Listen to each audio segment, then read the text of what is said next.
Are you ready? I arrived for Christmas lunch with my hands full.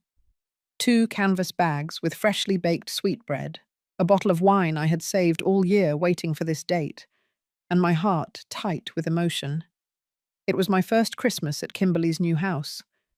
She had invited me 3 days before, by text message. No call, just a cold text that read, "Mum, come over on the 25th at 12. Family lunch." I replied with a heart emoji. She didn't reply. But it didn't matter. I was going to be there. I rang the doorbell. I heard laughter inside. Hurried footsteps. The door opened and there was Robert, my son-in-law, with a glass in his hand and a smile that didn't reach his eyes. He greeted me with a quick kiss on the cheek, barely looking at me. "Come on in, mother-in-law. You're right on time." I walked in. The smell of roasted turkey filled the air. The table was set, crystal glasses, folded napkins, everything gleaming, everything perfect, like they had hired someone to decorate. But when I turned toward the dining room, something in my chest stopped. There were 6 chairs around the table, all occupied. Kimberly was sitting at the head. Robert returned to his seat at the opposite end, and between them, on the sides, were Robert's parents. His father, a big man with a thick moustache.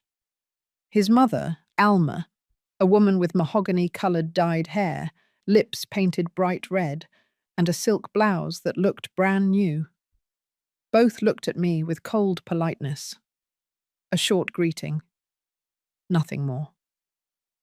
And then I saw the 2 girls. My granddaughters. Andrea, 7 years old, with a red bow in her hair. Paula, 5, in a white dress that I myself had bought her months ago. They smiled when they saw me. Paula raised her hand to wave at me, but Kimberly stopped her with a quick gesture. "Hold still, Paula. We haven't finished serving yet." I remained standing at the entrance to the dining room. The bags were hanging from my hands. My coat was still on. No one got up. No one offered me a seat. Kimberly looked up at me and smiled. It was not a warm smile. It was an uncomfortable smile, like the one you give someone who showed up unannounced. "Mom, how great that you came." Her voice sounded distant, controlled. I nodded. "I brought sweet bread and wine." She nodded without looking at me. "Thanks. Just leave it in the kitchen." I walked toward the kitchen with my legs trembling. I didn't understand what was happening. I left the bags on the marble counter. I breathed deeply. I returned to the dining room. Kimberly was serving mashed potatoes onto the plates. Robert was carving the turkey. Alma was laughing at something the father-in-law had said. The girls were playing with the napkins. Everything continued without me, as if I were not there. I approached slowly. "Kimberly, where do I sit?" She looked up. She looked at me for a long second, then looked at the table, then looked back at me, and I saw it right there. That shine in her eyes, that discomfort, that decision already made. "Mum, it's just that we organized the table differently this year. There are 6 chairs. There are 6 of us." I blinked. I didn't say anything. She continued, with a softer voice, almost sweet. "It's just that Alma came from very far away. It's been years since she spent Christmas with Robert. So we decided that, well, that this year would be special for them." I felt the floor moving under my feet. "And me." The words came out on their own. Kimberly sighed. She left the spoon on the table. She wiped her hands with the napkin and looked directly into my eyes. "Mum, don't take it personally. It's just that this year we wanted it to be more intimate. Just the people who really matter. You know, priorities." She said that word so naturally. Priorities. as if I were not one, as if my name were not on that invisible list she had made in her head. Robert placed the plate full of turkey in front of Alma. She smiled and caressed his hand. "Thank you, my love." The girls began to eat. The father-in-law made a toast with his glass. "To family, Joe," he said.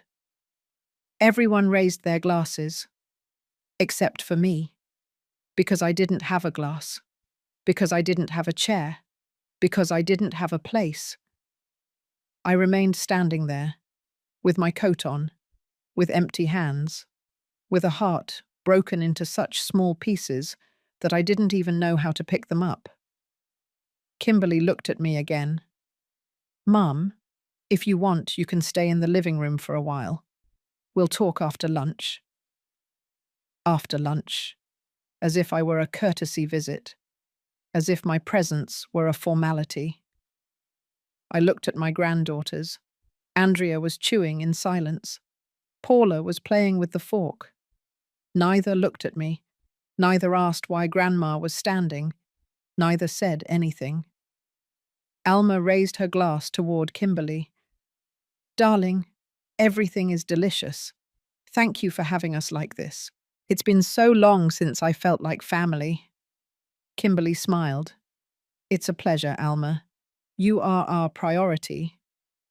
That word again. Priority. I swallowed. I felt the knot in my throat tighten. I felt the tears rising. But I wasn't going to cry there. Not in front of them. Not in front of that woman who occupied my place. I took a step back. Then another. No one turned around. No one asked. I walked toward the door. I took my purse. I took out my cell phone. And there, standing in the hallway of my daughter's house, I made the most important decision of my life. I opened my online banking. I cancelled the automatic transfer of $1,200 that I sent every month to Kimberly's account. I cancelled the additional credit cards that were in her name. I blocked access to the joint account we opened when she had Andrea. Then I called the bank. "I want to cancel the lease for the apartment at Liberty Avenue number 482. The operator asked if I was sure. "Completely sure." I hung up. I breathed. I looked toward the dining room. They were still eating, still laughing, still without me. I opened the door. I left. I closed it slowly, without noise, without drama, without shouting, because I wasn't going to beg them for a seat at that table, because I wasn't going to humiliate myself by asking them to see me, because if I wasn't a priority for them, they wouldn't be a priority for me either. I walked down the cold street. The Christmas lights shone on the houses. Families were eating together. Children were laughing. I walked alone. But for the first time in years, I walked with my back straight. They didn't know it yet. But I had just closed all the doors that kept their life running, and what would come next was going to make them run after me. But by then, I wouldn't be waiting anymore. I walked 6 blocks before realizing I was trembling. It wasn't from the cold. It was from everything that had just happened, from everything I had kept silent for years. I sat down on a bench in front of an empty park. The Christmas lights flickered on the trees. A couple passed by holding hands. They were laughing. I watched them until they disappeared around the corner. I took out my cell phone. I checked the transfers I had cancelled. $1,200 monthly. $14,400 a year for 5 years. $72,000 that Kimberly never knew came from me. She thought Robert was earning more. She thought her life worked on its own. I closed my eyes. And there, sitting on that cold bench, the memories hit like a punch. It all started 8 years ago. Kimberly had just turned 32. I was 61. She came to my house one Sunday afternoon with Robert. He was quiet, polite. He worked for an insurance company. Kimberly was in love. I saw her happy for the first time in a long time. After her difficult divorce, after years of seeing her alone, I just wanted her to smile again. "Mum, we're getting married," she told me that afternoon. I hugged her. I cried with joy. "All I want is for you to be happy, honey." She smiled. "I am, Mum. Robert is different. He takes care of me." The wedding was simple. I paid for the dress. I paid for the reception hall. I paid for the food. Kimberly asked me with embarrassment, "Mum, Robert is saving money for the apartment. We don't want to go into debt." I didn't hesitate. "Don't worry. I'll take care of it." I spent $18,000 on that wedding. She thanked me with a quick kiss. Robert thanked me with a forced smile. 6 months later, Andrea was born. Kimberly stopped working. Robert earned barely enough to pay the rent for a small apartment on the outskirts. I went to visit them every week. I brought diapers. I brought food. I brought clothes for the baby.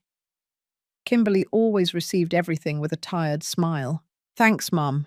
I don't know what I'd do without you." One day, I arrived and found her crying. Andrea was sleeping in her crib. Kimberly was sitting on the living room floor with bills in her hands. "We can't make it, Mum. We can't make it to the end of the month." I sat down next to her. "How much do you need?" She shook her head. "I can't ask you for any more. You've already done so much." I took her hand. "Tell me how much." She looked at me with red eyes. $1,000. Just for this month. I'll pay you back. I promise." I took out my checkbook. I wrote $1,200. "Don't pay me back. Use it for the baby." Kimberly hugged me, crying. "You're the best mum in the world." But that month turned into 2, then 6, then a year. Every time I asked if they could manage on their own, Kimberly found a reason. "Andrea is sick. Robert lost a commission. The rent went up." I always said yes, because she was my daughter, because she was my granddaughter, because I wanted them to be okay. When Paula was born, things got worse. Robert asked for a raise and didn't get it. Kimberly couldn't go back to work because no one would watch the girls. "Mum, just until Paula grows up a little. I swear I won't bother you after that." I kept sending money, but it was no longer $1,200. Sometimes it was $1,500, sometimes $2,000. Christmas, birthdays, uniforms, doctors. I paid for everything, and Kimberly always thanked me, always said it was temporary, always promised it would be different soon. 2 years ago, Kimberly called me excited.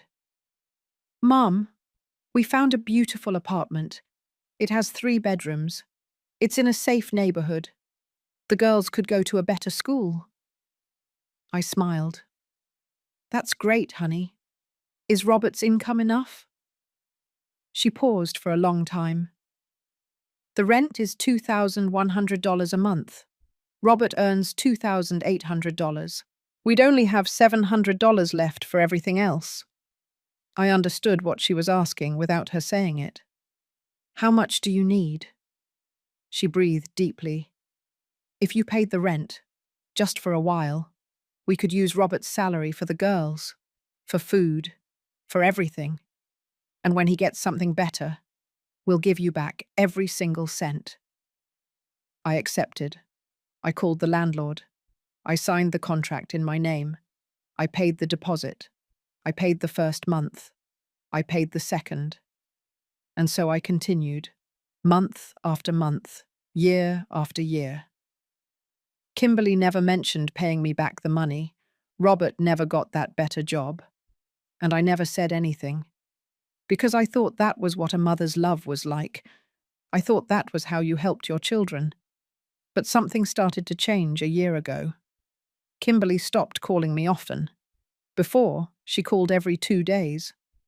Now, weeks went by without hearing from her. When I called, she was always busy. "Mum, I'll call you later. I'm with the girls." "Oh, Mum, I'm tired. We'll talk tomorrow." But that tomorrow never came. I stopped going to her house unannounced. The first time I did, she greeted me with a look of annoyance. "Mum, you should have called. The house is a mess." I apologized. "I just wanted to see the girls." She sighed. "Next time, let me know. Okay?" Visits became uncomfortable. I would arrive and sit in the living room. Kimberly would be doing other things. The girls would be playing in their room. Robert would come home from work and barely greet me. I would stay for an hour, maybe 2, then I would leave, always with the feeling that I was in the way. One day I heard Kimberly talking on the phone in the kitchen.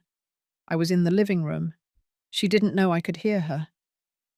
"Yeah, Alma, I know. My mum is just like that. She always shows up unannounced. She doesn't understand that we have our own life." I felt a hollow in my chest. Alma, Robert's mother. Kimberly was talking about me with her, and it wasn't anything good. I got up silently. I took my purse. I left without saying goodbye. Kimberly didn't even notice. From that day on, I waited. I waited for her to call me. I waited for her to look for me. I waited for her to ask how I was. 3 weeks passed. Nothing. Until I got that cold text message. "Mum, come over on the 25th at 12. Family lunch." And I went, with a heart full of hope, thinking that maybe things would be different, thinking that maybe they missed me. But all I found was my place occupied, my place given to another woman, my place erased. I opened my eyes. The park was still empty. The cold bit into my bones. But something inside me was burning. It wasn't anger. It was clarity. For the first time in years, I saw everything clearly. I got up from the bench. I put away my cell phone. I walked toward the bus stop. And while I waited, I knew there was no turning back. Kimberly was going to discover very soon that her perfect life was sustained by me. And when everything fell, I wouldn't be there to pick her up. I arrived at my apartment when the sun was already setting. I turned on the living room light. Everything was silent. Too silent. I took off my coat. I sat on the sofa. And there, in that solitude that used to scare me, I felt something strange. I felt peace. A bitter peace, but peace nonetheless. I made tea. I sat in front of the window. I watched the city light up little by little. Families were still celebrating. I was alone. But for the first time in a long time, that solitude didn't hurt me. It liberated me. I grabbed my cell phone. I had 3 messages, none from Kimberly. One was from my bank confirming the cancellations. Another was an advertisement. The third was from an unknown number. I opened it. "Mrs. Lopez, I'm Emily Rosales. I don't know if you remember me. I was your neighbor 10 years ago at the building on Morelos Street. I got your number from the management. I need to talk to you. It's important. Please call me." Emily. Of course I remembered her. A young woman, a lawyer, who had arrived at the building recently divorced and with a small daughter. I helped her then. I watched the girl when she had hearings. I brought her food when she didn't have time to cook. She never asked me for anything. I just did it, because that was how I was, always helping. I dialed the number. She answered on the second ring. "Mrs. Lopez." "Yes, Emily, I got your message." "Oh, Mrs. Lopez, it's great to hear your voice. I've been looking for you for months. I moved cities years ago and lost your contact. But I never forgot you. You were an angel to me at the worst time of my life." I smiled. It was a sad smile. "It was nothing, Emily. It was everything to me, and now I want to give it back to you. Mrs. Lopez, I'm a family lawyer. I have my own firm, and if you ever need legal help with anything, I'll be there. No cost. It's the least I can do. I stayed silent. Something inside me shifted. Thank you, Emily. I'll keep it in mind. Is everything okay, Mrs. Lopez? You sound different. I looked out the window. Yes, everything is changing. Well, I'm here. For whatever you need. I'll send you my card in a message. And Mrs. Lopez, take care. We hung up. I looked at the screen. Her message arrived immediately. Emily Rosales, lawyer specializing in family and estate law. I saved the contact. I didn't know if I would need it, but something told me I would. I couldn't sleep that night. I tossed and turned in bed. Memories haunted me. But they weren't Christmas memories. They were recent memories. Things I had seen, things I had heard, things I had ignored because I didn't want to believe they were true. 3 months ago, I went to Kimberly's apartment. I rang the doorbell. No one opened. I called her cell phone. She didn't answer. I tried again. Nothing. I waited outside for almost 20 minutes until I saw her arrive. She was with Alma. Both were carrying shopping bags. Bags from expensive stores, clothes, shoes, accessories. Mom, what are you doing here? Kimberly looked at me surprised, almost annoyed. I came to visit you. You weren't answering the phone. Alma smiled, an educated but cold smile. Oh, Teresa. We were shopping. Kimberly needed new clothes. I took her to my favorite stores. I looked at the bags. I looked at Kimberly. New clothes. She avoided my gaze. Yes, Mom. I just had to refresh my wardrobe. For the girls' school meetings, Alma laughed. My daughter-in-law has to look good. I always tell her that image is important. That's why I invited her. It was my gift. I nodded. I didn't say anything. But something didn't add up. Kimberly always told me she had no money, that they barely made ends meet. But there she was, with bags from stores where a dress cost $300. We went up to the apartment. Alma stayed. She made coffee. She sat in the living room as if it were her own home. She talked about her plans for the holidays. She talked about a trip she wanted to take with Robert and Kimberly. She talked and talked. Kimberly listened to her, smiling. I was there, but I was invisible. I left an hour later. Alma said goodbye with a kiss on the cheek. It was nice seeing you, Teresa. We should do this more often. But her tone said the opposite. Kimberly walked me to the door. Thanks for coming, Mum. She didn't hug me. She didn't ask me to come back soon. She just closed the door. That night I looked on social media. I found Alma's profile. It was full of photos. Photos with Kimberly. Photos with my granddaughters. Photos in the apartment I paid for. In one of the photos, Alma was hugging Andrea and Paula. The caption read, "My beautiful granddaughters. Family is everything." My granddaughters. As if they were only hers. As if I didn't exist. I kept scrolling down. There were more photos. A dinner at a fancy restaurant. Kimberly, Robert, Alma, and her husband, all smiling. Wine glasses, full plates.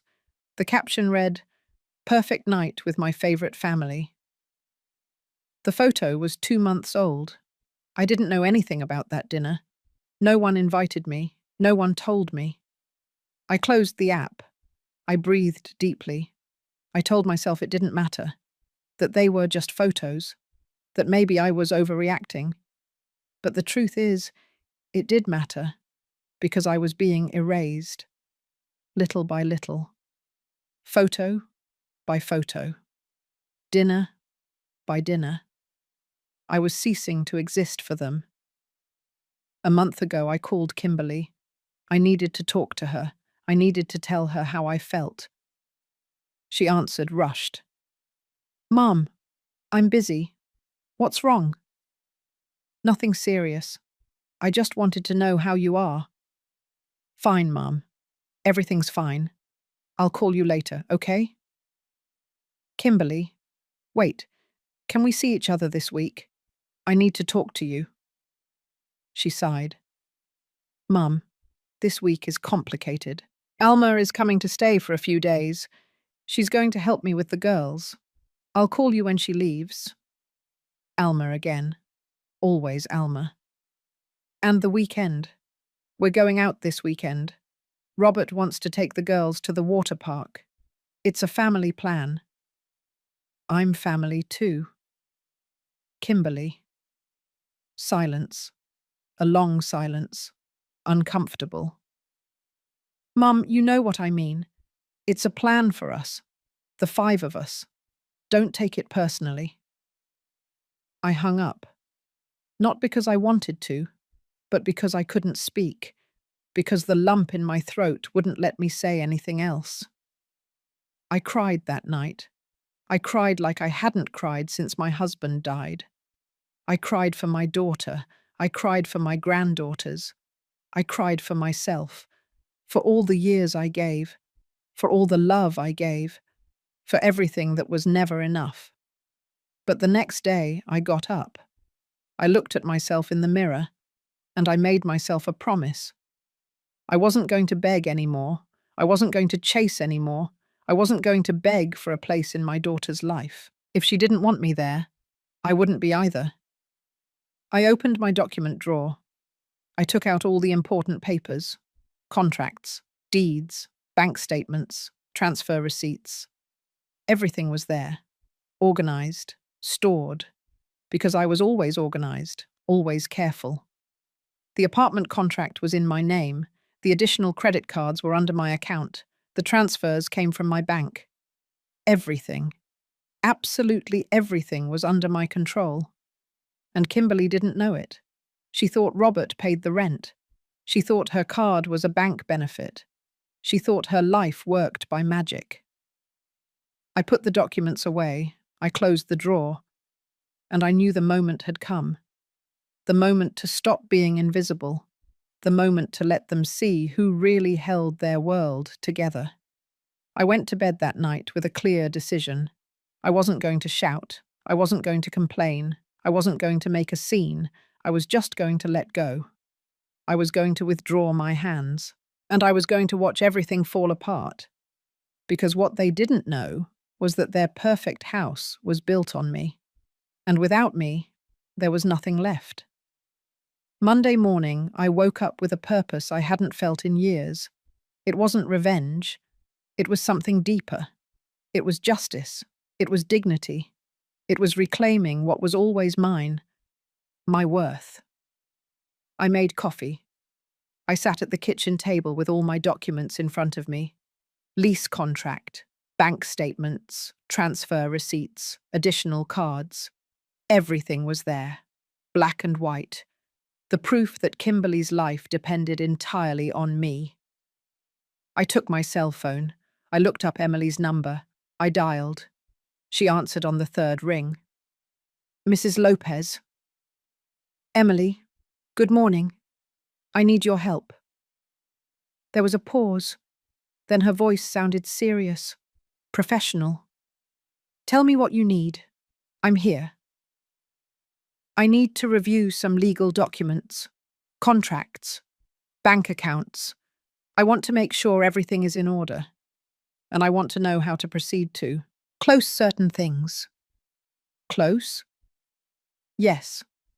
I want to cancel contracts that are in my name, but benefit another person.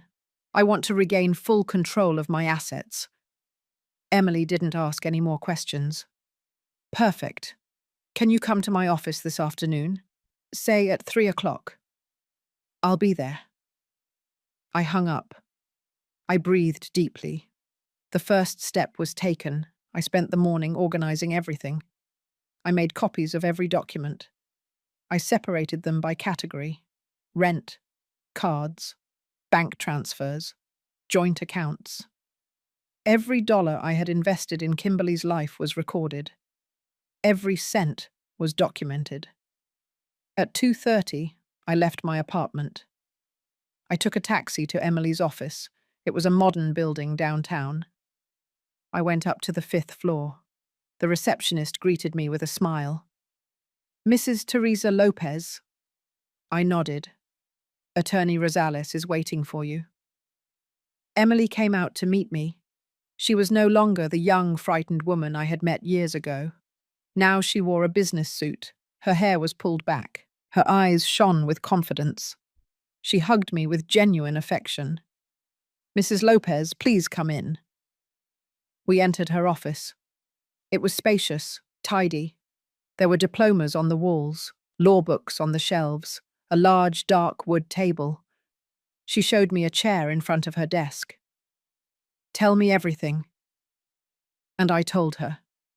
I told her about Kimberly, about Robert, about Alma, about the girls, about the years of sending money, about the apartment I paid for, about the cards she used without knowing where the money came from, about Christmas, about my occupied place, about my daughter's words. Just the people who really matter. Priorities. Emily listened in silence. She didn't interrupt me. She just took notes. When I finished, she put the pen down on the table. She looked directly into my eyes. "Mrs. Lopez, what do you want to do?"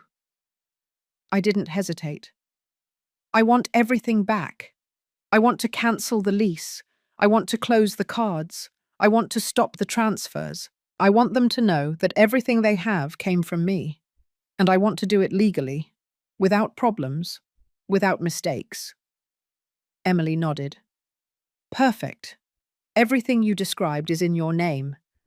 Legally, you have every right to cancel any benefit you granted. The apartment is under a contract in your name. The cards are extensions of your account. The transfers are voluntary. You can stop all of this whenever you want." "How long will it take?" "If we act fast, everything will be closed in a week. I'll take care of notifying the property owner. I'll cancel the cards with the bank. I'll stop the automatic transfers. And if you want, I can prepare a legal document that makes it clear that you were the one who financially supported your daughter all these years." I nodded. "Do it. Everything." Emily smiled. It wasn't a smile of joy. It was a smile of complicity, of one woman who understands another woman. "Mrs. Lopez, you were an angel to me when I needed it most. Now let me be your angel." I signed the necessary documents. Emily explained each step to me. The landlord would receive the termination notice in 2 days. Kimberly would have 30 days to vacate or negotiate directly with the owner. The cards would be cancelled in 48 hours. The automatic transfers were already stopped since Christmas Day. "What if she calls me?" I asked. "What if she complains to me?" Emily looked at me seriously. "You don't owe her any explanations. But if you want, I can be present for any conversation, as your legal representative." I shook my head. "No, this is between her and me. But I want everything to be legally protected. I don't want her to be able to say later that I left her on the street. I want it to be clear that she had time, that she had notice, that everything was done according to the law. That's how it will be." I left that office feeling different, lighter, stronger. For the first time in years, I was making decisions for myself. Not for Kimberly, not for the girls, for myself. The following days were strange. I expected Kimberly to call, to ask why her card was declined, to text me, to show up at my door. But nothing happened. Absolute silence. Wednesday. Emily called me.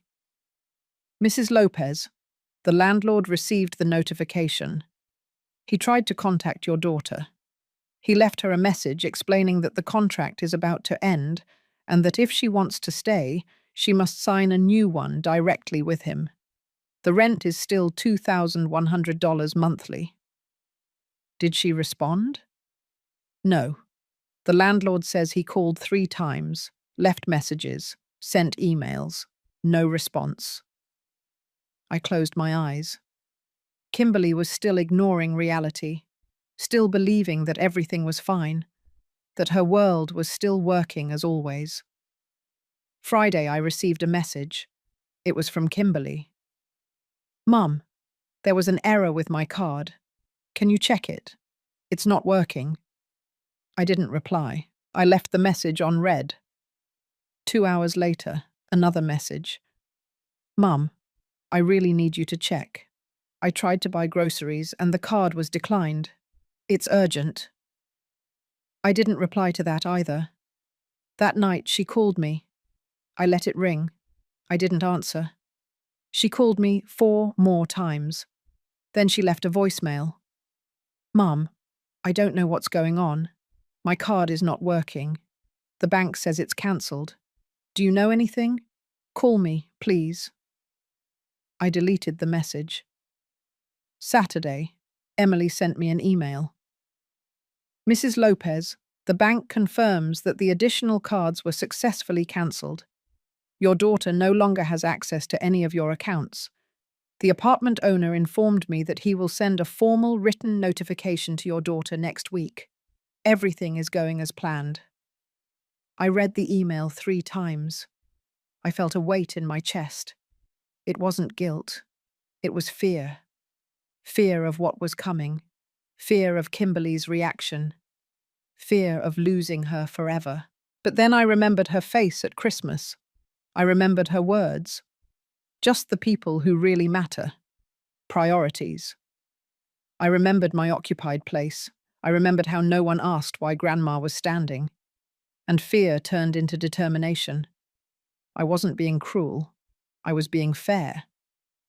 For years, I held her life together in silence. For years, I paid for everything hoping for a thank you, hoping for an I love you, hoping for a seat at her table. And all I received was indifference, contempt, forgetfulness. Now it was my turn to choose. My turn to decide who deserved my time, my money, my love. And Kimberly had shown that she didn't value me, that I wasn't a priority, so I wouldn't have her as a priority either. Sunday afternoon, my cell phone rang. It was an unknown number. I answered. Mrs. Lopez. It was a man's voice, serious. Yes, this is she. This is Mr. Macias, owner of the property at Liberty Avenue 482. I'm calling because your daughter is not responding to my messages. I need to confirm if she intends to renew the contract. I breathed deeply. Mr. Macias, I am no longer responsible for that contract. My daughter is an adult. She should contact you directly. I understand, but she is not answering, and I need an answer soon. If she does not renew, I need the apartment vacated before February 1st. I suggest you send the formal notification, in writing, certified. That way there is a legal record. I will do that. Thank you, Mrs. Lopez. I hung up. My hands were shaking, but I didn't regret it. This was just beginning. Kimberly still didn't know that her world was collapsing. She still didn't know that the woman she left standing at Christmas was the same one who held every piece of her life together. But she would soon know. And when that happened, I wouldn't be there to save her. I would be here, in my house, in my peace, living my life, because I also had the right to be a priority, even if it was my own priority. A week passed, then 2. January was moving slowly, and I still hadn't heard anything from Kimberly. She didn't call. She didn't text. It was as if I didn't exist, as if cancelling her card was just a technical problem with the bank, as if the apartment notification were an administrative error. She continued living in her bubble, and I let her stay there, because the fall would be harder. Emily kept me informed of everything. The landlord sent the certified letter. Kimberly received it. She didn't reply. The bank confirmed that she tried to use the cards several more times. All rejected. She called the bank. They told her that the main account had cancelled the extensions. They gave her my name. And even so, she didn't look for me. That hurt me more than anything. She didn't look for me to ask for explanations. She didn't look for me to ask what was happening. She didn't look for me because she simply didn't care enough. I was a problem that she preferred to ignore. But on January 20th, everything changed. It was 10 o'clock in the morning. I was having coffee when my phone rang. It was Kimberly. I let it ring 3 times before answering. "Hello? Mum?" Her voice sounded tense, controlled. "I need to talk to you." "Tell me." "Not over the phone. Can you come to my house?" "What for?" Silence, then a sigh. "Mum, please. It's important." "If it's that important, you come. I'm at my house." Another silence. Longer. "Okay, I'm coming over." She hung up. I stayed looking at the phone.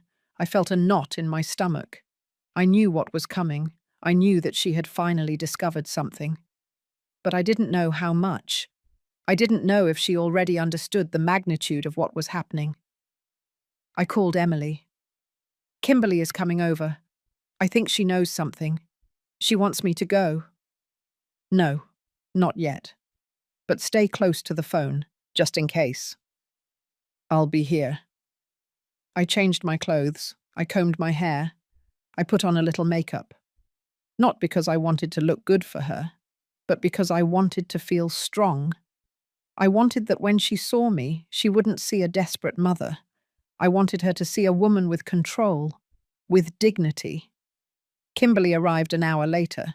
She rang the doorbell insistently. I opened the door. She entered without greeting me. Her face was tense, dark circles under her eyes. Her hair was hastily pulled back. She wore sweatpants and an old sweatshirt. She was not the put-together Kimberly I knew. "Mum, what is going on?" She went straight to the point, no beating around the bush. "With what?" "With everything. With my card. With the apartment. The landlord sent me a letter saying I have to renew the contract or vacate. And when I called the bank, they told me that you cancelled my card. Why did you do that?" I sat on the sofa.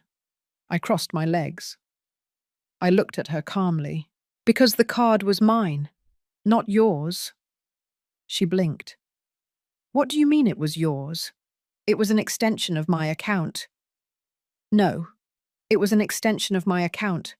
I paid for it. I always paid for it. I decided to cancel it. It's my right." Kimberly remained standing in the middle of the living room. Her face changed from confusion to anger. "And you weren't going to tell me? You weren't going to give me a warning? You didn't warn me when you left me standing at Christmas, when you gave my place to Alma, when you told me I wasn't a priority." She closed her eyes. She breathed deeply. "Mum, we already talked about that. I told you not to take it personally." "Not to take it personally." My voice rose a little. "How can I not take it personally when my own daughter tells me I'm not important?" "I didn't say that. You said you only invited the people who really matter. I wasn't on that list, so I decided you wouldn't be on mine either." Kimberly slumped into the armchair. She covered her face with her hands. "Mum, this is no time for drama. I have real problems. The landlord wants me to pay $2,100 a month or I leave. Robert doesn't earn enough. I can't pay that." Then find a cheaper apartment. She looked up. She looked at me as if she didn't recognize me. That's all you're going to say? What do you want me to say? To help me, like you've always done. I looked at her intently. Like I've always done? Kimberly, I've helped you for 8 years. I paid for your wedding. I gave you money every month. I paid the rent for your apartment. I gave you cards. I gave you everything. And you never said thank you. You never asked how I was. You never invited me to go out with you. You never made me feel like part of your family. Mum, that's not true, isn't it? When was the last time you called me just to check up on me? When was the last time you came to visit me without needing something? When was the last time you told me you loved me? Kimberly stayed silent. She opened her mouth, closed it. She had no answer. I continued. For years, I sent you $1,200 every month. Did you think Robert was the one earning more? No, it was me. I paid the rent for your apartment. Yes, the apartment where you live. The contract was always in my name. You never asked. You never wanted to know. You just received. Her face turned pale. You paid the rent? Every month? For 2 years? Because you told me it was temporary. That it was just until Robert got something better. But Robert never got anything, and you never mentioned giving me back a single dollar. Kimberly stood up. She paced back and forth. She put her hands on her head. I can't believe this. Why didn't you tell me? Why didn't you tell me you were hanging out with Alma? That you went shopping together? That you dined at expensive restaurants while I ate alone in my house? Why didn't you tell me that she was your priority and I wasn't? Because I didn't want to hurt you. Well, you hurt me anyway. You hurt me worse. Because you made me invisible. Kimberly started to cry. They were not tears of sadness. They were tears of desperation, of anger, of fear. Mum, what do you want me to do? Crawl? Beg you for forgiveness on my knees? I don't want anything, Kimberly. Not anymore. Then what? Are you going to leave me on the street? No, you're going to leave yourself on the street. Because you decided that I didn't matter. Now live with that decision. She dried her tears angrily. You're selfish. You always were. You always wanted to control me. That's why Dad left. That's why no one can stand to be around you. Those words hit me like stones, but I didn't move. I didn't cry. I just looked at her. Your dad left because he was sick, and he died alone in a hospital while you were on your honeymoon. I was there. I closed his eyes. I paid for the funeral. And you? You arrived 3 days later, without tears, without guilt. You only asked if he had left an inheritance. Kimberly backed away. Her face was distraught.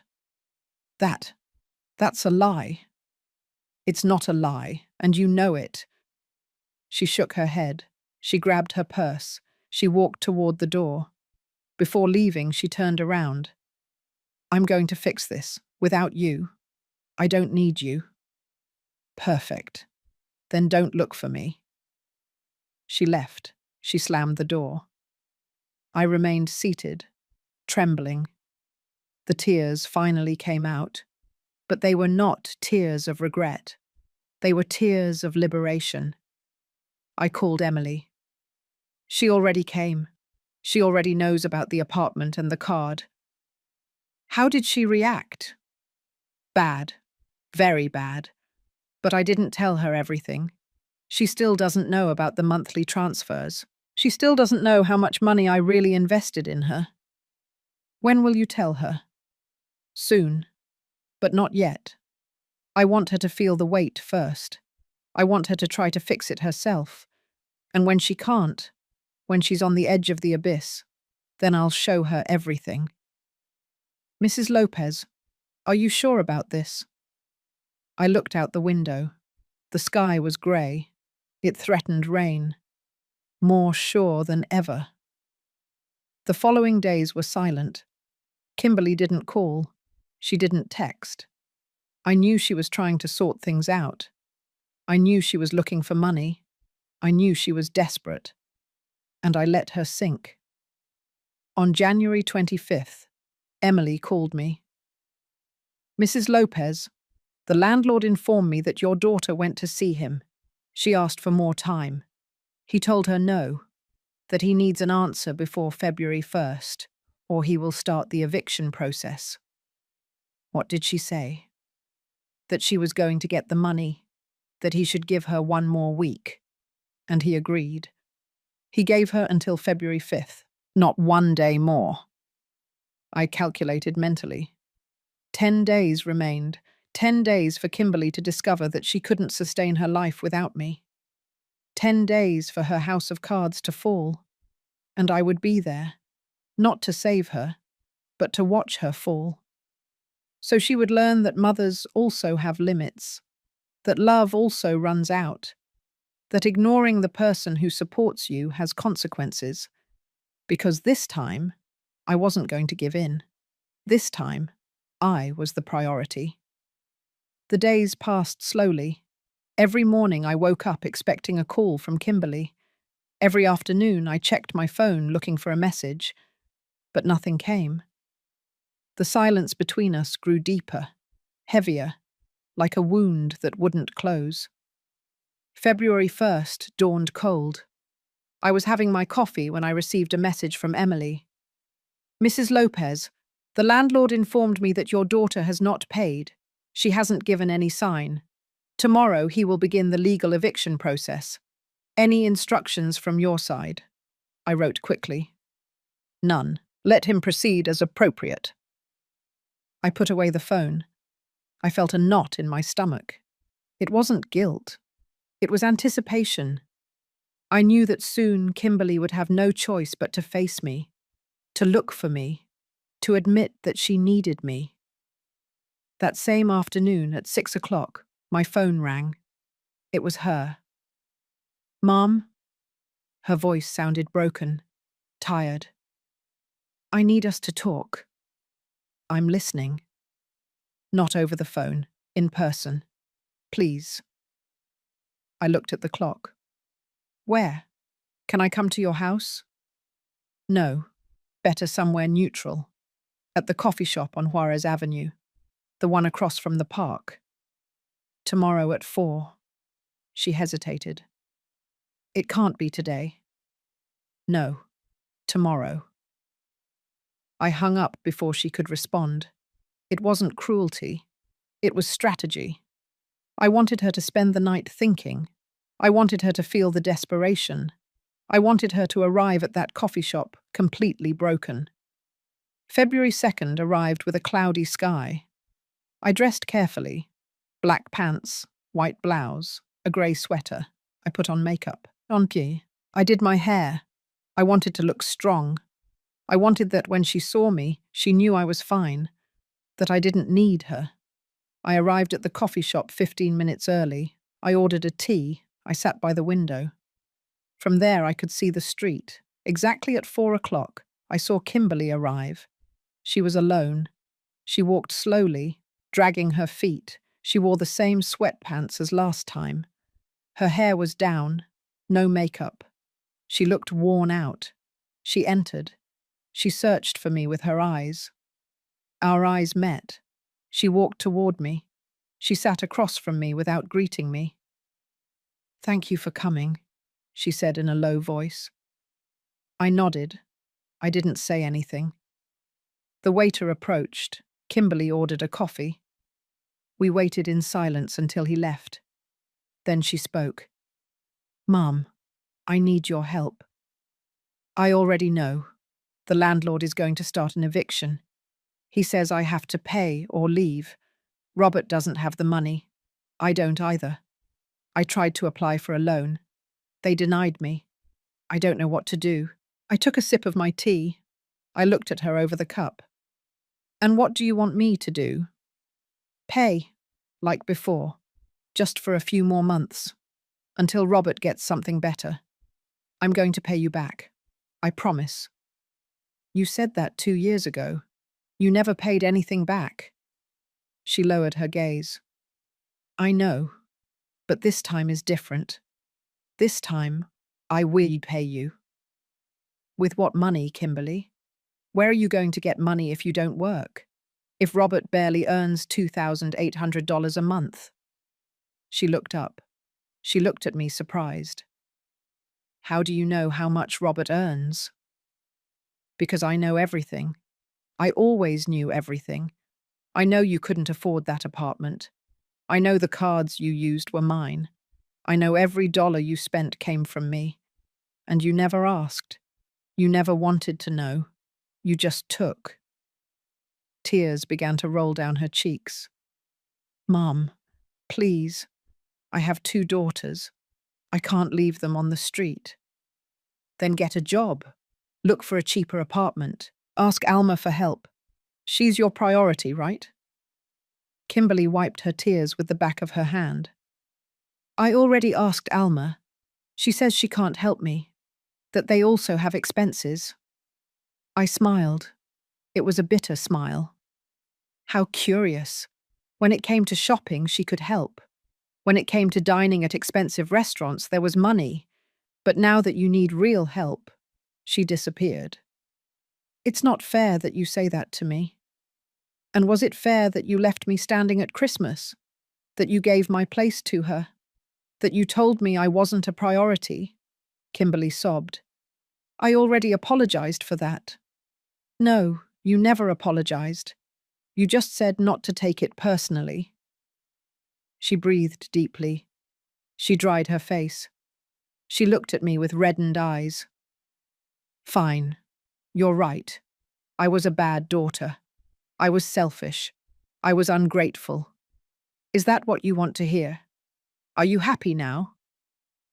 I don't want to hear anything, Kimberly. I just want you to understand that I also have limits, that I also get tired, that I also deserve respect. I understand. I swear I understand. But please help me this time. For the girls. They are not to blame. I felt a deep pain in my chest. I thought of Andrea, of Paula, of their little faces, of their smiles. But then I remembered that they also didn't ask about me at Christmas, that they also didn't miss me, that Kimberly was raising them so that I didn't matter. The girls have a father. They have a paternal grandmother. They have Alma, who they like so much. Let them take charge. Kimberly hit the table with her hand. Some people turned to look at us. She lowered her voice. You're selfish. You're a bad person. I can't believe you're my mother. I stood up. I left money on the table to pay for my tea. I grabbed my purse. And I can't believe you're my daughter, because the daughter I raised was grateful, was affectionate, was humble. But that daughter died, and the one in front of me is a stranger. I left the coffee shop. Kimberly yelled something at me. I didn't hear what. I just kept walking. The cold air hit my face. I felt the tears running down. But I didn't stop. I didn't look back. I arrived home an hour later. I closed the door. I collapsed onto the sofa. I cried. I cried for everything, for my lost daughter, for my granddaughters who would not know their real grandmother, for all the years I gave expecting love and only received crumbs. My phone rang. It was Kimberly again. I didn't answer. She kept calling. 1, 2, 5 times. Then the messages started. Mum, forgive me. Mum, I'm desperate. Mum, please don't do this. Mum, I need you. I read every message. I didn't reply to any of them. February 3rd, Emily called me. Mrs. Lopez, your daughter looked for me. She found my information online. She asked me to intercede with you, to beg you to help her. What did you tell her? That I am your lawyer, not hers, and that you have every right to make the decisions you deem necessary. Thank you, Emily. Mrs. Lopez, are you okay? I looked out the window. It was raining. No, but I will be. February 4th. I received a message from an unknown number. I opened it. Mrs. Lopez, this is Robert. Please talk to Kimberly. She's very upset. She's not eating. She's not sleeping. She just cries. My parents told her we can go live with them temporarily, but their apartment is very small. The girls don't have anywhere to play. Please reconsider your decision. We are family. I read the message 3 times. Then I deleted it. I blocked the number. Family. That word no longer meant anything to me, because family doesn't leave you standing at Christmas. Family doesn't tell you that you're not a priority. Family doesn't use you and then forget you. February 5th, at 9 o'clock in the morning, Emily sent me a message. The landlord started the eviction process. Your daughter has 15 days to vacate the apartment. After that, if she doesn't leave voluntarily, the police will come. I read the message. I breathed deeply, and for the first time in weeks, I felt something akin to peace. It wasn't happiness. It wasn't victory. It was justice. It was the universe putting me on my side after so many years of being on everyone's side but my own. That night, while having dinner alone in my kitchen, the doorbell rang. I wasn't expecting anyone. I looked through the peephole. It was Kimberly. She had the girls by the hand, Andrea and Paula. The 3 of them were standing in front of my door. Kimberly rang again. Mum, I know you're there. Please open up. I'm not here to fight. I just want you to see your granddaughters. Talk to them. I stayed on the other side of the door, motionless, in silence. Paula began to cry. Grandma, open the door. I'm cold. I felt my heart break in 2, but I didn't open because I knew what Kimberly was doing. She was using the girls. She was playing with my emotions, and I wasn't going to fall for it. Kimberly spoke louder. Mum, if you don't help me, we're going to end up on the street. Is that what you want? For your granddaughters to sleep in a shelter? I closed my eyes. I leaned my forehead against the door. I listened to the girls cry. I listened to Kimberly plead. And I stood firm. Because this time, I wasn't going to be the savior. This time, Kimberly was going to learn that actions have consequences. After 20 minutes, they left. I heard their footsteps receding. I heard Paula's crying fade into the distance. And I stayed there, alone, crying in silence. But without opening the door. Because sometimes loving also means letting go. The following days were a silent hell. Every time I closed my eyes, I saw Paula's face crying at my door. I heard her voice asking me to open up. I felt the weight of guilt crushing my chest. But I didn't give in. I didn't call. I didn't look. Because I knew if I did, everything would go back to how it was. And I couldn't go back to that place anymore. February 8th, Emily called me early. Mrs. Lopez, I need you to come to my office. Today. It's urgent. What happened? Your daughter filed a lawsuit. She's alleging family abandonment. She says that you have a moral and legal obligation to help her because she depended financially on you. I felt my blood run cold. She can do that? She can try, but it has no foundation. She is an adult. She has a husband. There is no law that obligates you to support your adult children.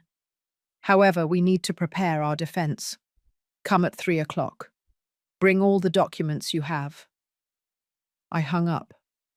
I sat on the sofa. My hands were shaking. Kimberly was suing me. My own daughter was taking me to court. The pain I felt at that moment is beyond words. It wasn't anger. It was desolation. It was the confirmation that I had lost my daughter forever.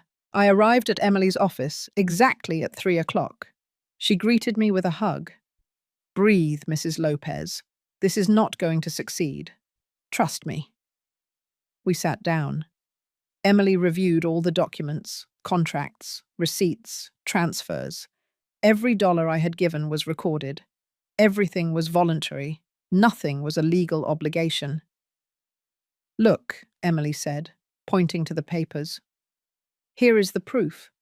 You gave her money of your own free will. There was no legal agreement. There was no support contract. You could stop it at any time. And that's what you did. Your daughter's lawsuit has no basis." "But she says I abandoned her." "You didn't abandon anyone. You stopped funding the lifestyle of an adult woman who has a husband and can work. That is not abandonment. That is common sense." I nodded, but the pain was still there. "When is the hearing?" "In 2 weeks, February 22nd.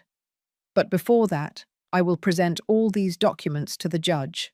I will demonstrate that you more than fulfilled your role as a mother, that you helped her for years, and that she never thanked you, never repaid you. She just took." I left that office feeling worse than when I walked in. I wasn't afraid of losing the case. I was afraid of losing the last thing I had left of my daughter, although I already knew there was nothing left. February 10th. I received a call from an unknown number. It was Alma. "Teresa, we need to talk." "I have nothing to talk to you about." "Listen to me. Kimberly is destroyed. The girls are scared. Robert doesn't know what to do. This is all your fault." I felt the anger rise. My fault? My fault for having paid for her apartment for 2 years? My fault for having given her money every month? My fault for having sustained her entire life? Alma laughed. It was a dismissive laugh. "Please, if you did so much, why did you never tell her? You wanted to control her. You wanted her to depend on you. You're a manipulator. And you are an intruder. A woman who came to take my place without deserving it. Who poisoned my daughter against me. Who made her believe that I didn't matter. I didn't do anything. Kimberly realized on her own that you are toxic. That you only bring problems. That's why she prefers me." Those words pierced my soul. But I didn't cry. I didn't yell. I only answered with a firm voice. "If she prefers you, then let you help her. Let you pay her apartment. Let you give her money. Let you be the grandmother of her children. I am no longer available." I hung up. I blocked the number. I sat on the floor of my living room and cried like I hadn't cried since my husband died. I cried for my daughter. I cried for my granddaughters. I cried for myself, for the woman who always gave and never received. February 15th, 5 days before the hearing, Emily sent me a message. "Mrs. Lopez, your daughter's lawyer contacted me. He wants to negotiate. He says Kimberly is willing to withdraw the lawsuit if you agree to pay her 6 months' rent so she can relocate."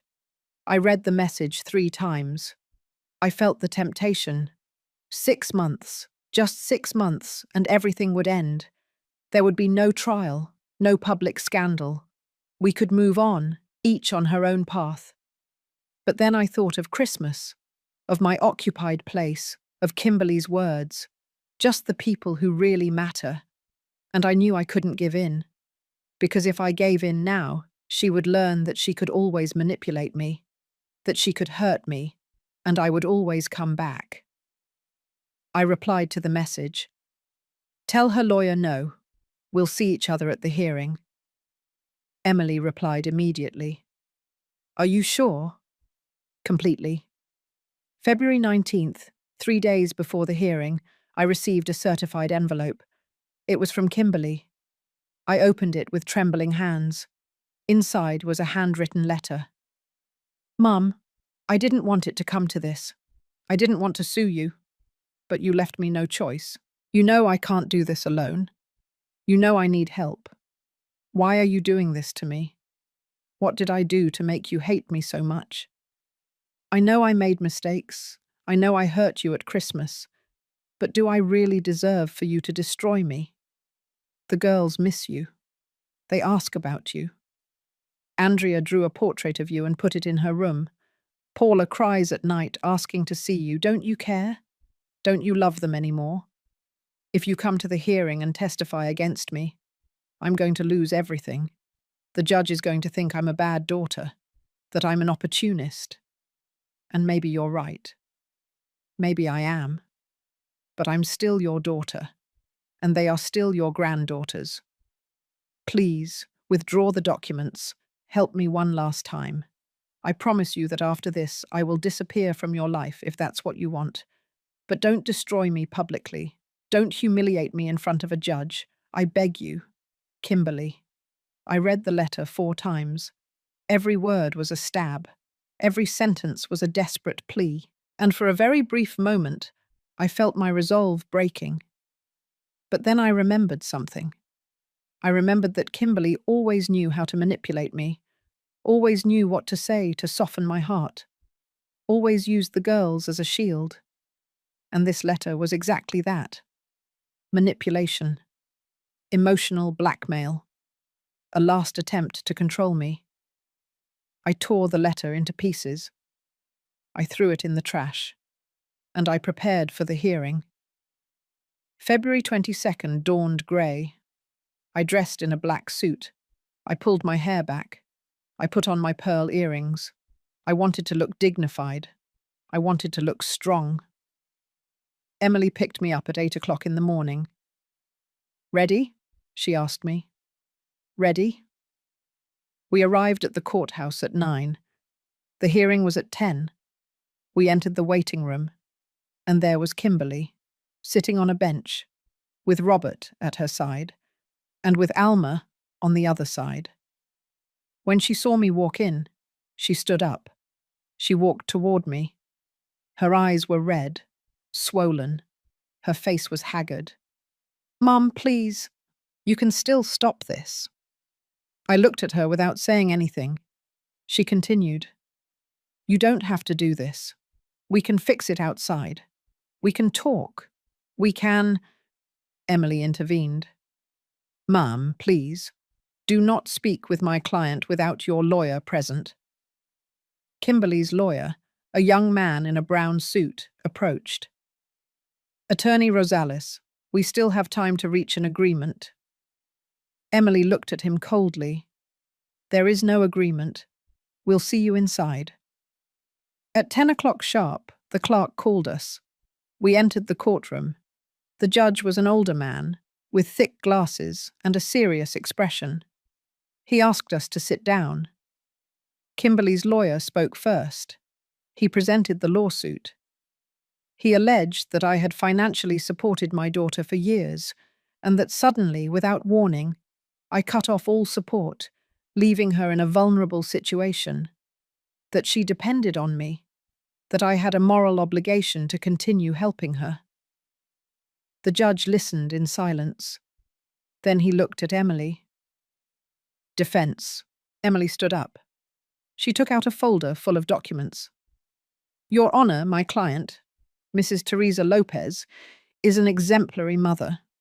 For 8 years, she voluntarily helped her daughter. She paid for her wedding. She sent her money monthly. She paid the rent for her apartment. Everything documented, everything by her own free will. There was no legal obligation.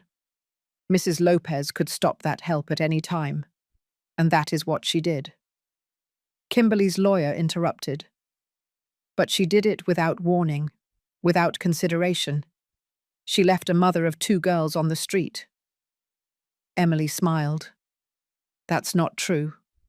My client cancelled the contract with 30 days' notice. According to the law, her daughter had time to look for alternatives, to find employment, to relocate. She chose not to do so. That is not my client's responsibility." The judge raised his hand. "Enough. I want to hear from the parties." Mrs. Kimberly Lopez. Approach. Kimberly stood up, trembling. She walked toward the stand. The judge looked at her fixedly. Why are you suing your mother? Kimberly swallowed. Why? Because she always helped me. And suddenly she stopped, without explanation, without warning. Do you work? No, sir. Why not? Because I have to take care of my daughters. Does your husband work? Yes. How much does he earn? $2,800 a month. And you cannot live on that? Kimberly lowered her gaze. It's not enough for the apartment where we live. Then look for a cheaper one, or get a job. Your mother is not obligated to support you. Kimberly's face was distraught. She started to cry. The judge looked at her without compassion. You may sit down. Then he looked at me. Mrs. Teresa Lopez, approach. I stood up. I walked with my back straight. I stood in front of the judge. He studied me in silence. Why did you stop helping your daughter? I breathed deeply. Because she made me feel that I didn't matter. Because she left me standing at Christmas while giving my place to someone else. Because for years I gave everything and never received even a thank you. Because I got tired of being invisible. The judge nodded slowly. I understand. You love your daughter. Tears welled up in my eyes. With all my heart. But loving does not mean letting myself be destroyed. The judge closed his notebook. I have heard enough. I will give my verdict in 1 week. We left the courtroom. Kimberly was slumped on the bench. Robert was hugging her. Alma gave me a look full of hatred. I left the courthouse with Emily. It was raining outside, but for the first time in weeks, I was breathing. The longest week of my life began after that hearing.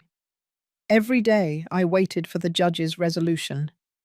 Every night I wondered if I had done the right thing, if taking my own daughter to court had been necessary, or if it had just been cruelty disguised as justice. Emily called me every afternoon to see how I was. Mrs. Lopez, breathe. The judge saw the truth. Everything is going to be fine. But I wasn't sure what it meant for everything to be fine. Winning the lawsuit? Losing my daughter forever? What was really winning in this situation? February 26th, 4 days after the hearing, I received a call from a number I didn't recognize. It was night, almost 10 o'clock. I hesitated before answering. Hello? Mrs. Lopez. It was a woman's voice, young, nervous. Yes, who is speaking? It's Andrea, your granddaughter. My heart skipped a beat. Andrea, how did you get my number? It's on the refrigerator. Mum has it stuck up for emergencies. Grandma, I need to talk to you. I sat down. My hands were shaking. Tell me, my love, what happened? Mum cries all the time. She doesn't cook anymore. She doesn't talk to us anymore. She just lies down. Dad says you're hurting her. Alma says you're a bad person. But I don't believe it. I miss you, Grandma. Why don't you come to see us anymore? Tears began to roll down my cheeks. My love, it's complicated. It's adult stuff. But Paula asks about you every night. She says she wants you to read her stories like before. I tell her you're busy, but she doesn't understand. Grandma, don't you love us anymore? Those words broke me in two. Of course I love you. I love you with all my heart. Then why aren't you with us? Why don't you help Mum? She says we're going to lose our house, that we're going to have to go live with Dad's parents. But their house is very small. I don't have anywhere to put my things. I'm scared, Grandma. I closed my eyes. I breathed deeply. Andrea, listen to me. Your mum is an adult. She can solve her problems. Your dad, too. It's not your responsibility to worry about that. But you can help. Why don't you? Because sometimes helping isn't the best thing. Sometimes people need to learn to solve their own things. I don't understand. Stand. Someday you will understand, my love. Someday. Andrea started to cry. I miss you, Grandma. I miss you very much. I miss you too. Every day. Can we see each other? I wanted to say yes. I wanted to run to hug her. But I knew that if I did, Kimberly would use it against me. She would use it to manipulate me, to make me give in. Soon, my love. I promise you soon. Do you promise me? I promise you. We hung up. I remained seated in the darkness, crying, feeling that every decision I made cost me a piece of my soul. March 1st, exactly 1 week after the hearing, Emily called me early. Mrs. Lopez, the judge issued his verdict. You need to come to my office, now. I arrived in less than half an hour. Emily was waiting for me with an envelope in her hands. Her face was serious, but there was a sparkle in her eyes. We won. I collapsed into the chair. We won. Completely. The judge dismissed the lawsuit. He ruled that you have no legal obligation to support your adult daughter, that all the help you provided for years was voluntary, and that you could end it whenever you wanted. Furthermore, she paused. She looked at me fixedly. Furthermore? What? The judge ordered Kimberly to pay the court costs, $3,000, for having filed a baseless lawsuit. I blinked. Kimberly has to pay me? Yes, she has 30 days to do so. I felt something strange in my chest. It wasn't joy. It wasn't victory. It was emptiness. Because I had won legally, but I had lost everything else. What's going to happen now? I asked. Kimberly is going to receive the notification. She's going to have to vacate the apartment because she can't pay. She'll probably move in with Robert's parents. And you?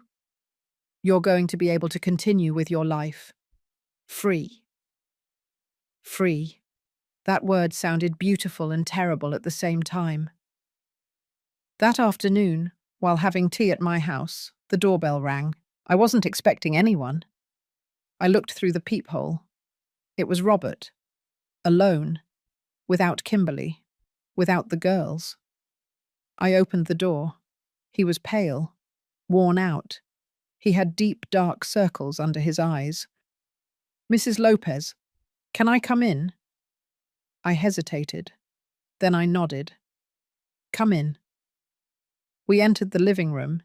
He sat on the edge of the sofa. I sat across from him. What do you want, Robert? He ran his hands over his face. I came to apologize. For everything. For Christmas. For not defending you. For allowing Alma to take your place. For not stopping Kimberly when she sued you. For everything. I looked at him in silence. He continued. Kimberly is destroyed.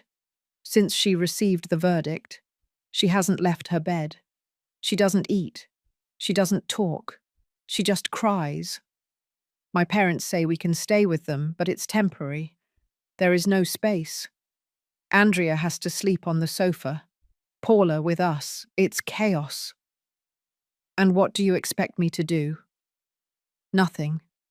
I know I can't ask you for anything. I just came to tell you that you're right. Kimberly was wrong. I was wrong. We were all wrong. And now we are paying the consequences. I felt a knot in my throat. Why did you let Alma take my place?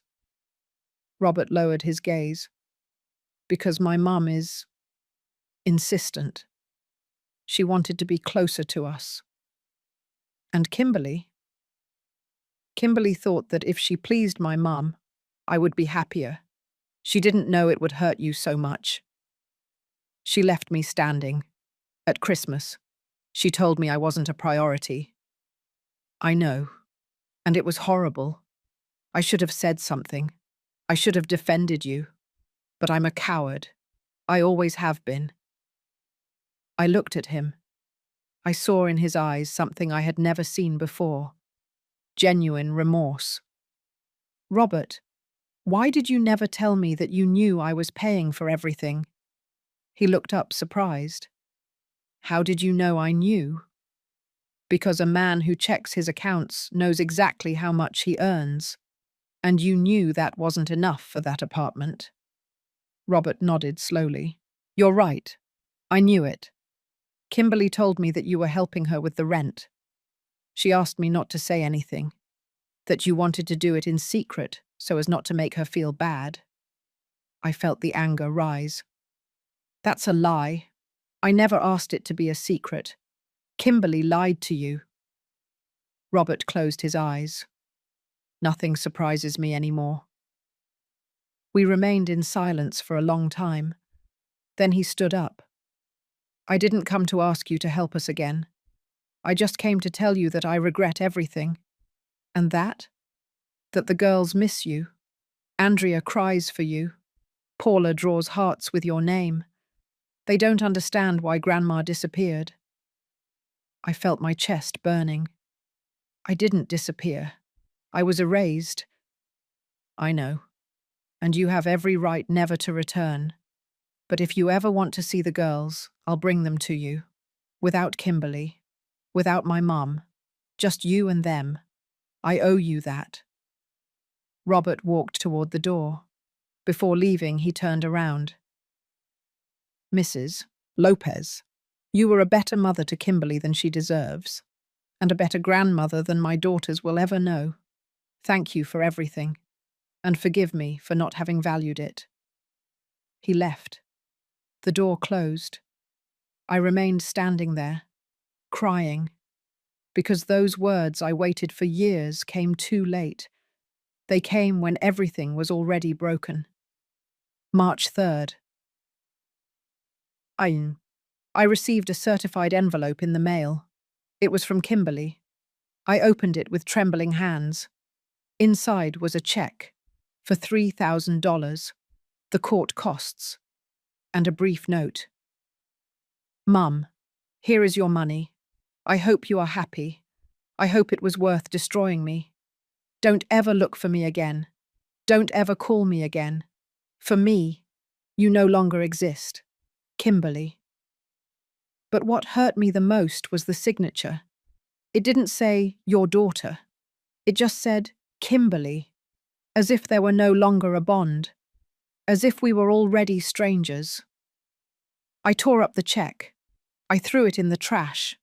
I didn't want her money. It was never about the money. That night, as I watched the cities from my window, my phone vibrated. It was a message from Emily. Mrs. Lopez, Kimberly's lawyer, informed me that she moved. She went to live with Robert's parents. She vacated the apartment. There are no longer any pending legal matters. Everything is over. Everything is over. Those words should have given me peace, but they only gave me emptiness. I replied, Thank you, Emily, for everything. You're welcome, ma'am. I looked at my reflection in the window. I saw a 69-year-old woman, alone, free, but deeply wounded. No, but I will be. I put away the phone.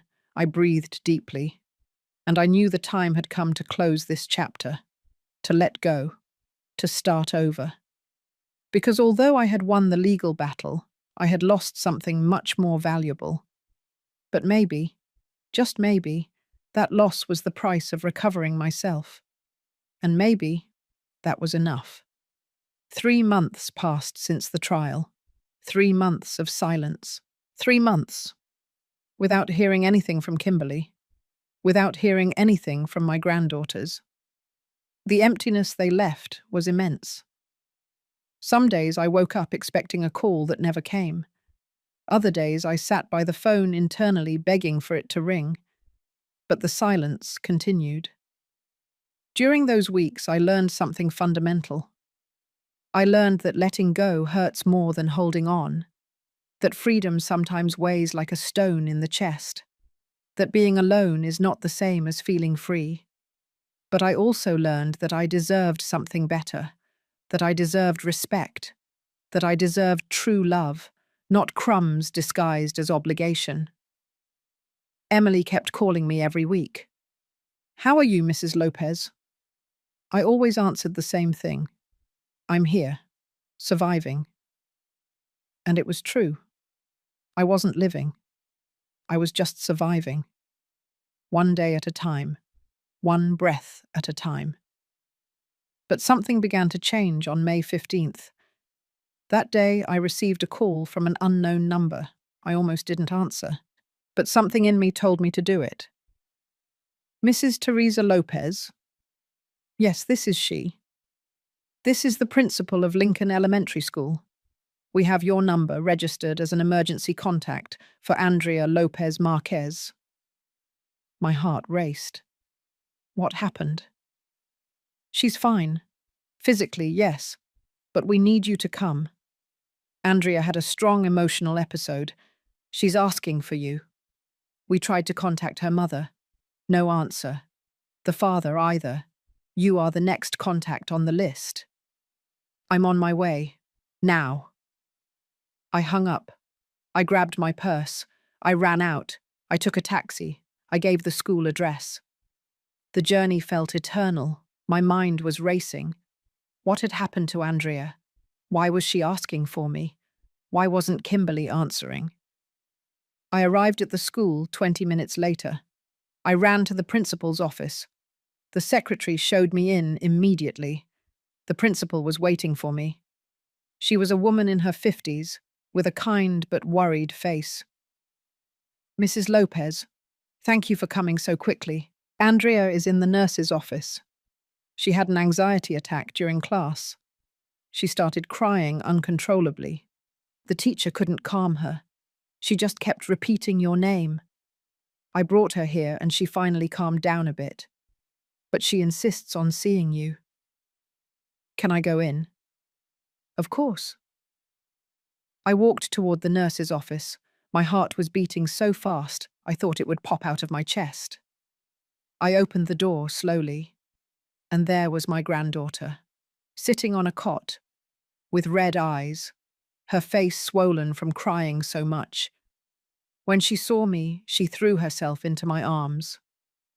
"Grandma!" I hugged her with all my strength. She clung to me as if I were a life raft. She cried on my shoulder. I cried too. "I'm here now, my love. I'm here."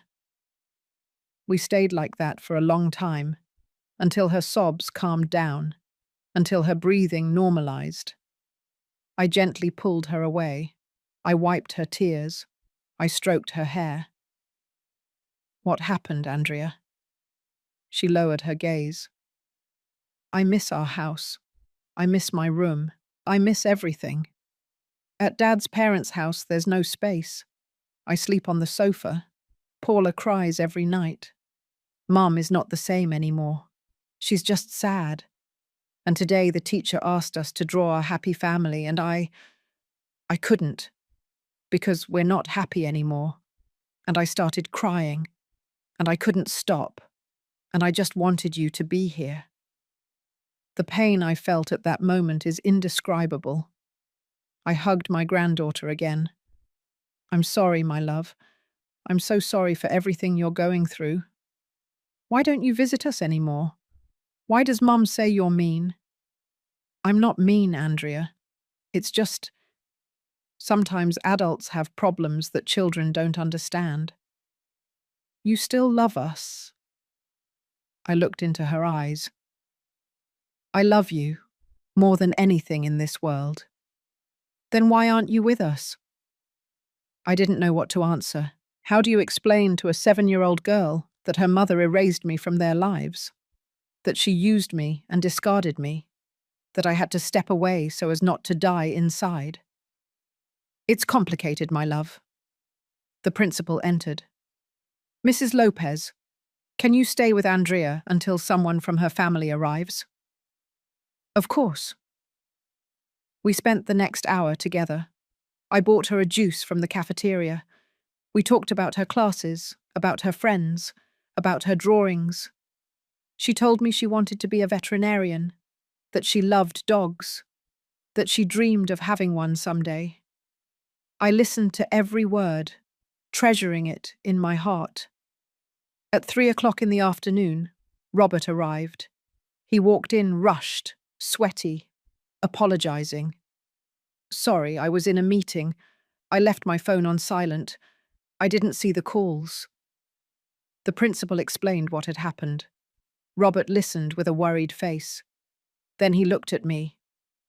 Thank you for coming, Mrs. Lopez. Truly. I nodded. Andrea didn't want to let go of me. She clung to my hand. Grandma, can you come visit us? I looked at Robert. He nodded slowly. The girls can see you whenever they want. Kimberly doesn't have to know. I don't want secrets, Robert. Then I'll talk to her. But the girls need you. It was clear today. We left the school together. Robert was holding Andrea's hand. I walked next to them. We arrived at the parking lot. Before getting into the car, Andrea hugged me once more. I love you, Grandma. I love you too, my angel. They left. I remained standing there, watching the car drive away, and something inside me shifted. It wasn't forgiveness. It wasn't reconciliation. It was clarity. My granddaughters were not to blame. They didn't deserve to pay for their mother's mistakes. They needed me, and I needed them. That night, I called Emily. I need your legal advice. Tell me. Can I request visitation rights with my granddaughters without having to reconcile with Kimberly? Emily was silent for a moment. Yes, legally, grandparents have the right to request visitation if they demonstrate that it is in the best interest of the minors. But that means another trial, another legal battle. I don't care. My granddaughters need me, and I'm not going to abandon them. Then let's begin. The following weeks were intense. Emily prepared all the documentation. We requested formal visitation rights. Kimberly received the notification, and as expected, she strongly objected. My mother has no right to see my daughters, her lawyer declared at the preliminary hearing. She abandoned us, sued us, left us on the street. The judge, the same one who had seen the previous case, looked at her sternly. Ma'am, your mother did not abandon you. You are an adult. What is at issue now are minors. And according to the school reports, Andrea had an anxiety episode asking to see her grandmother. That tells me that the girls have a bond with her. Kimberly paled. That was an isolated incident. It was not, Emily intervened. She presented the school report. She presented the principal's testimony. And then she presented something I didn't expect. Letters, drawings. Andrea had been secretly writing to me. Letters she never sent. Drawings with me in them. Everything kept under her pillow, according to what Robert told Emily. The judge reviewed every document. Then he looked at Kimberly. Your daughter clearly needs her grandmother, and you cannot deny her that out of personal resentment.